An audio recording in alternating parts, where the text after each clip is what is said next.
Hello everyone, welcome to my YouTube channel Bio with Ease. So today we are going to learn and understand about coordination in plants. तो पहले इस coordination word का meaning समझ लेते हैं.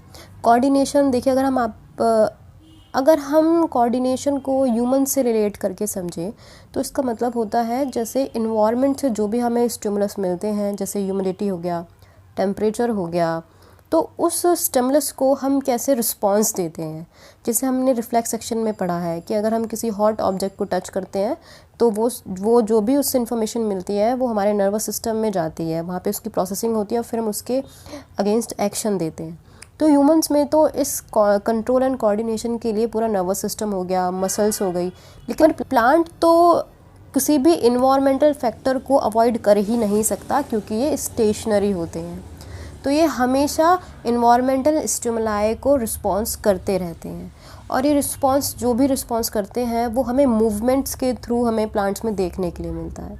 तो पहले हम मूवमेंट्स की बात कर लेते हैं कि किस तरह के मूवमेंट्स होते हैं प्लांट में और ये मूवमेंट कैसे होते हैं. और इस वीडियो के एंड में मैं इस टॉपिक से रिलेटेड यानी कि मूवमेंट से रिलेटेड कुछ प्रीवियस ईयर क्वेश्चंस भी आपके सामने सॉल्व करके दिखाऊंगी. ठीक है, तो वीडियो को एंड तक देखें और मेरे चैनल को लाइक सब्सक्राइब ज़रूर करें. तो स्टार्ट करते हैं हम वीडियो. Movement in plant. तो दो तरह के मूवमेंट हमें प्लांट्स में देखने के लिए मिलते हैं. पहला नेस्टिक मूवमेंट, दूसरा ट्रॉपिक मूवमेंट. एक एक करके हम दोनों मूवमेंट समझ लेते हैं. नेस्टिक मूवमेंट जो कि independent of growth, immediate, non directional movement, reversible in nature, found only in few specialised plant. तो देखिए एक एक पॉइंट को अच्छे से समझते हैं. पहले इंडिपेंडेंट ऑफ ग्रोथ. पहले हम इसका एक एग्जांपल ले लेते हैं. जैसे टच मी नॉट प्लांट. जो वो टच मी नॉट प्लांट होता है, अगर हम उसको टच करें तो उसकी जो लीव्स होती हैं वो फोल्ड हो जाती हैं. ठीक है, ये एक इसका रिस्पॉन्स है टच के लिए. तो वो जो फोल्डिंग होती है वो इंडिपेंडेंट है ग्रोथ के. अब ज़रूरी नहीं है जिस डायरेक्शन में हमने उसे स्टिमुलस दिया है प्लांट को वो उस डायरेक्शन में ग्रो करेगा. तो नेस्टिक मूवमेंट क्या हुआ, इंडिपेंडेंट ऑफ ग्रोथ हुआ. और इमीडिएट है, जैसे ही हम प्लांट को टच करेंगे वो वैसे ही रिस्पॉन्स दे देगा, यानी कि लीफ फोल्डिंग उसकी तुरंत हो जाती है. और नॉन डायरेक्शनल मूवमेंट है, वही कि ज़रूरी नहीं है जिस डायरेक्शन में हमने उसको स्टिमुलस दिया है फोल्डिंग उसी डायरेक्शन में होगी. और रिवर्सिबल इन नेचर है, आप थोड़ी देर बाद उसको देखेंगे तो आप फिर से क्या देखेंगे कि जो लीव्स की अनफोल्डिंग हो जाएगी, यानी कि रिवर्सिबल है. ऐसा नहीं है कि एक बार लीफ फोल्ड हो गई तो वो फोल्ड ही रहेंगी. And found in only few specialised plant. और ये कुछ ही प्लांट्स में हमें देखने के लिए मिलता है, सभी प्लांट्स में होता भी नहीं. तो इसका जैसे एक एग्जांपल है फोटोनेस्टी. फोटोनेस्टी में क्या होता है कि एक इवनिंग प्राइमरोज एक फ्लावर है जो कि नाइट के टाइम ओपन हो जाता है, तो उसको हम क्या बोलते हैं, फोटोनेस्टी, यानी कि वो लाइट को रिस्पॉन्स देता है. ऐसे ही हेप्टोनेस्टी, यानी जो अभी हमने एग्जाम्पल जो डिस्कस किया है, fold up and dropping of touch me not plant, तो ये हेप्टोनेस्टी यानी कि ये टेक्टाइल सेंसिटिव है. अब ट्रॉपिक मूवमेंट समझ लेते हैं. ट्रॉपिक मूवमेंट जो होता है वो dependent on growth, slow, directional movement and can be positive और negative, non reversible in nature and found in all plants. So इसको भी एक एग्जाम्पल से समझ लेते हैं. जैसे कि सनफ्लावर. अगर आप सनफ्लावर को देखेंगे तो दिन के टाइम क्या होता है, जब उसको सूरज की रोशनी मिलती है तो वो उसी की तरफ ग्रो करता है. ठीक है, तो यानी कि ग्रोथ डिपेंडेंट है. जहाँ से जिस डायरेक्शन से उसको स्टिमुलस मिलेगा प्लांट को, प्लांट उसी डायरेक्शन में क्या करेगा, ग्रो करना स्टार्ट कर देगा. और हमें पता है ग्रोथ क्या होता है, स्लो प्रोसेस होता है. ऐसा तो नहीं है कि एक बार स्टिमुलस मिला और प्लांट ग्रो कर गया. तो ये एक स्लो प्रोसेस है. डायरेक्शनल मूवमेंट है क्योंकि जिस डायरेक्शन से स्टिमुलस मिलता है उसी डायरेक्शन में हमें मूवमेंट देखने के लिए मिलता है. और ये पॉजिटिव भी हो सकता है, नेगेटिव भी हो सकता है. पॉजिटिव अगर स्टिमुलस की डायरेक्शन में है तो पॉजिटिव, और अगर स्टिमुलस के अगेंस्ट है, ऑपोजिट डायरेक्शन में है तो नेगेटिव. नॉन रिवर्सिबल, एक बार ग्रोथ हो गई तो आप उसको रिवर्स नहीं कर सकते. फाउंड इन ऑल प्लांट्स, और सभी प्लांट्स ट्रॉपिक मूवमेंट शो करते हैं. ठीक है, इसके कुछ एग्जांपल्स हैं, ग्रेविट्रोपिज्म, कीमोट्रोपिज्म. अब एक एक करके इन सभी को हम थोड़ा और डीप में समझ लेते हैं. सो फोटोट्रोपिज्म के यहाँ पर हमने कुछ टाइप्स ले रखे हैं, जैसे phototropism, geotropism, chemotropism, thigmotropism, hydrotropism.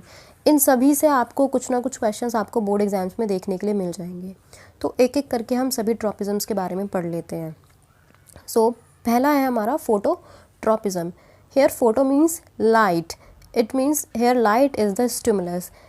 If the plant showing movement towards the light, we will say that plant is showing positive phototropism. If plant show movement against the light, we will say that plant is showing negative phototropism. Okay, and in geotropism, geo means gravity.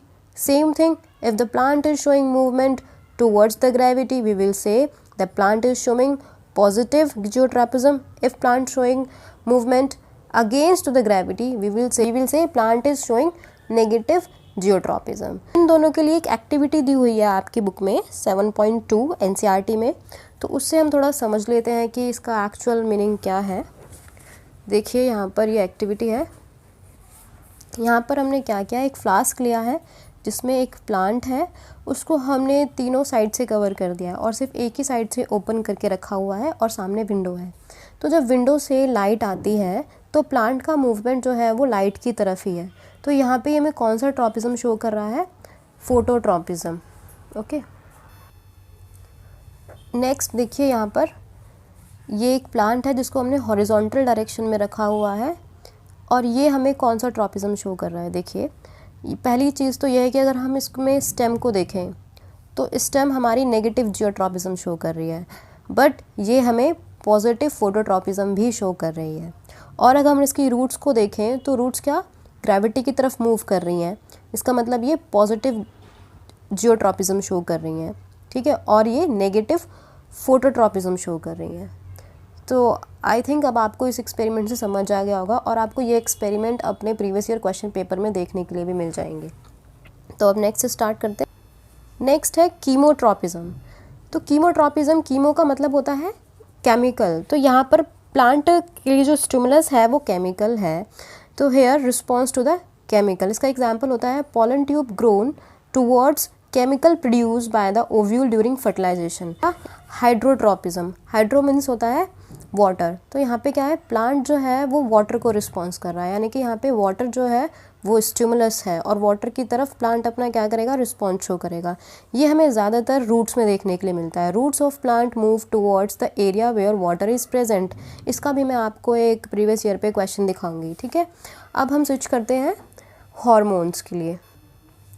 So plant hormones are chemical substance found in very small quantities in plant tissues and help in control and coordination in plant, which as growth, development, response to the environment, and they transferred from one part to another part by the diffusion. अब अभी पीछे हमने जो भी movement पढ़े वो सब hormones की हेल्प से ही होते हैं. ठीक है, क्योंकि रिस्पॉन्स करने में ये हेल्प करते हैं. प्लांट की ग्रोथ में, डेवलपमेंट में हॉर्मोन्स का बहुत बड़ा रोल होता है और ऐसे केमिकल सब्सटेंसेस होते हैं जो कि प्लांट टिश्यूज़ में हमें देखने के लिए मिल सकते हैं. ठीक है, और ये एक जगह से दूसरी जगह डिफ्यूजन के थ्रू जाते हैं, एक पार्ट से दूसरे पार्ट में डिफ्यूज़ होके जाते हैं. डिफ्यूजन का मतलब होता है हाई कंसनट्रेशन से लोअर कंसनट्रेशन की तरफ मॉलिक्यूल्स का मूव करना. अब हम कुछ प्लांट हॉर्मोन्स पढ़ लेते हैं जिन पे भी आपको क्वेश्चन देखने के लिए मिल जाएंगे. जैसे पहला है हमारा ऑक्सिन. ऑक्सिन जो होता है वो शूट की टिप पे प्रोड्यूस होता है और ये स्टेम की ग्रोथ में हेल्प करता है. They produce at shoot tip and help in growth of stem. ठीक है, सेकंड है हमारा gibberellin. Gibberellin help in vegetative growth, जो कि stem elongation, seed germination, flowering and flower development में काम आता है. साइटोकाइनिन यानी कि cell division. Cytokinin promote cell division, तो कहीं ना कहीं ये सेल की ग्रोथ में भी हेल्प करता है क्योंकि ये सेल नंबर बढ़ा रहा है. चौथा है abscisic acid. It inhibits growth and induce wilting of leaves. ये एक इकलौता ऐसा हार्मोन है जो कि प्लांट की ग्रोथ को इनहिबिट करता है.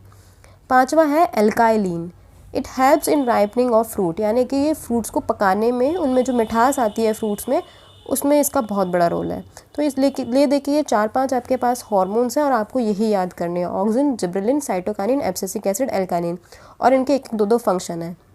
तो इन पे भी हम अब क्वेश्चन सॉल्व कर लेते हैं बोर्ड एग्जामिनेशंस के. देखिए एक ही क्वेश्चन है, consider the given image showing hydrotropic movement in a P seedling. Recompile the information providing above and right it in your own words. तो हमें यहाँ पर ये एक इमेज दे दी गई है, हमें इसी को ऑब्जर्व करना है और अपने वर्ड्स में लिखना है. ये एक कंटेनर है और इस कंटेनर में यहाँ पर सैंड फिल की गई हुई है और यहाँ पे एक ये ग्लास में वाटर रखा हुआ है, जो कि ग्लास जो है हमारा वो पोरस है. इसका मतलब अगर ये पोरस है तो इसके आसपास वाटर मॉलिक्यूल्स आ जाएंगे और यहाँ पे ये पी सीडलिंग जो है वो ग्रो कर रही है। तो अब यहाँ पे आपको क्या देखने के लिए मिल रहा है कि जो पी की रूट्स हैं, पी प्लांट की जो रूट्स हैं वो वाटर की तरफ मूव कर रही हैं। इसका मतलब ये क्या शो कर रहा है, हाइड्रोट्रॉपिक मूवमेंट शो कर रहा है। बस तो आपको यही लिखना है इसमें कि यहाँ पर जो हमारा पी प्लांट है वो हाइड्रोट्रॉपिक मूवमेंट शो कर रहा है, क्योंकि यहाँ पर जो ग्लास है वो पोरस है, जिसकी वजह से इसके आसपास में पानी डिफ्यूज़ हो चुका है और इसी वजह से जो पी सीडलिंग है उसकी रूट जो है वो ग्लास की तरफ मूव कर रही हैं। बस आपको इसमें इतना ही लिखना है। देखिए यहाँ पर एक क्वेश्चन है, what is the effect of high concentration of abscisic acid in growth of plant. अब एब्सिसिक एसिड का फंक्शन क्या था कि ये इनहिबिट कर देता है प्लांट की ग्रोथ को। तो इसका मतलब क्या है, यहाँ पे प्लांट ग्रोथ इनहिबिट हो जाएगी, जो सीड्स हैं वो डोरमेंट हो जाएंगे, लीव्स की विल्टिंग हो जाएगी, यानी कि वो येलो होकर गिरने लगेंगी, झड़ने लगेंगी। तो यहाँ पे क्या होने वाला है, अगर हाई कंसनट्रेशन हो जाती है एब्सिसिक एसिड की तो प्लांट की ग्रोथ जो है वो रुक जाएगी, प्लांट एट द एंड मर जाएगा, डाई कर जाएगा। सेकंड है, why are cytokinin found in greater concentration in seeds and fruits. तो सीड्स और फ्रूट्स में ग्रेटर कंसनट्रेशन में इसलिए मिलता है क्योंकि साइटोकाइनिन का काम होता है सेल डिवीजन करना, यानी कि सेल के नंबर को बढ़ाना। तो सीड्स और फ्रूट्स में प्लांट को ग्रोथ करने की ज़रूरत होती है, यानी कि सेल के नंबर को बढ़ाने की ज़रूरत होती है, जिस वजह से साइटोकाइनिन यहाँ पे प्रेजेंट होता है। तीसरा है, what is the role of auxin in controlling and coordination in plant. देखिए ऑक्सिन जो होता है वो प्लांट की टिप पे प्रोड्यूस होता है, जैसे ये प्लांट है इसकी टिप पे प्रोड्यूस हो जाएगा, और ऑक्सिन अगर प्लांट की टिप पे प्रोड्यूस होता है तो ये यहाँ पे फोटोट्रॉपिक मूवमेंट में हेल्प करता है। इस वजह से इसका रोल कोऑर्डिनेशन एंड कंट्रोल में बहुत ज़्यादा होता है, जिसकी वजह से कंट्रोल एंड कोऑर्डिनेशन में ऑक्सिन का रोल बहुत ज़्यादा होता है। अब कैसे होता है वो भी देख लीजिए। जैसे ये फोटोट्रॉपिक मूवमेंट शो कैसे करते हैं, प्लांट को आप देखते हो वो लाइट की तरफ मूवमेंट शो करता है, अगर लाइट है तो प्लांट लाइट की तरफ बेंड हो जाता है। क्यों? क्योंकि जो ऑक्सिन होता है वो शेडी एरियाज़ में डिफ्यूज़ हो जाता है, और जब ये शेडी एरिया में डिफ्यूज़ हो जाता है तो वहीं पे क्या कराता है, सेल्स की ग्रोथ कराता है, जिस वजह से हमें प्लांट की बेंडिंग जो होती है वो लाइट की तरफ दिखती है कि प्लांट ने लाइट की तरफ बेंडिंग कर ली है। अब यहाँ पे कुछ डिफाइन द टर्म्स, देखो बिल्कुल डायरेक्ट क्वेश्चन पूछ लिया गया है, जियोट्रॉपिज्म, कीमोट्रॉपिज्म, फोटोट्रॉपिज्म। तो आप ये तो आसानी से कर ही सकते हैं। जियो मीन्स ग्रेविटी की तरफ रिस्पॉन्स, कीमो मीन्स केमिकल की तरफ रिस्पॉन्स, फोटो मीन्स यानी कि लाइट की तरफ रिस्पॉन्स जो शो करते हैं प्लांट्स। सीधा सीधा डायरेक्ट क्वेश्चन पूछ लिया है, तो ये भी बहुत ही आसान क्वेश्चन है। तो इस चैप्टर से बहुत ही इजी क्वेश्चंस पूछे गए हैं। आप सिर्फ अगर इस वीडियो में जो आपको बताया गया है आप सिर्फ वही पढ़ लें तो भी आप इसके क्वेश्चंस अटैम्प्ट कर सकते हैं। तो अगर आपको ये वीडियो यूज़फुल लगा और आपके काम आए तो प्लीज़ इसे अपने दोस्तों के साथ शेयर ज़रूर करें, और मेरे चैनल को लाइक, कमेंट एंड सब्सक्राइब करना ना भूलें। Thank you very much for watching the video.